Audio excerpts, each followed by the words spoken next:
And you are Mexican, is that correct? I'm the As son well? of a Mexican immigrant, Right. literally Okay. a migrant farmer that moved from Mexico to Texas and then to Michigan. And then So, that church met my very white mother, which is, and I look just like my dad. I look just like my dad, dark hair, but he has dark skin. And I have one sister who has sort of more conventionally olive brown skin, and one right. sister who is blonde hair and blue eyes.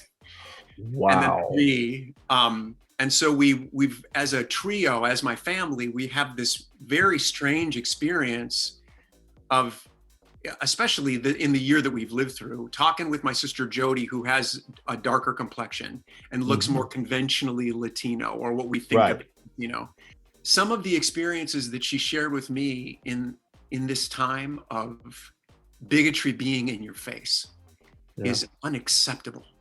People stopping her and members of our family in the Walmart parking lot saying, "Go back to your country. I was born here." Like, Wonder. what? And the three of us are all desperately trying to learn how to speak Spanish. But my father was ashamed when we were kids, because I'm a kid, I grew up in the 70s and 80s. I'm turning 53 in a couple days. So I wish, and we all regret now, that we weren't more proactive as younger people, making our father and our grandparents speak to us more in Spanish.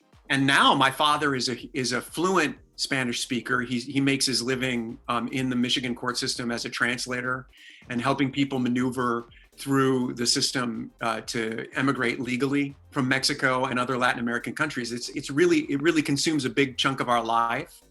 So Wow. all three of us are desperately on Duolingo every day, trying to outpace each other. How much more can we learn, and planning trips to Mexico? And I still feel like it's a huge part of my life that I need to explore and exploit more, because I'm a Latin man. I'm a Latino. I'm a Hispanic man. And this is a huge part of who I am and my experience and how I perceive myself. But often, particularly because of my fair skin, and I think a little bit of my patrician demeanor, people treat me like I'm just another middle-aged white guy.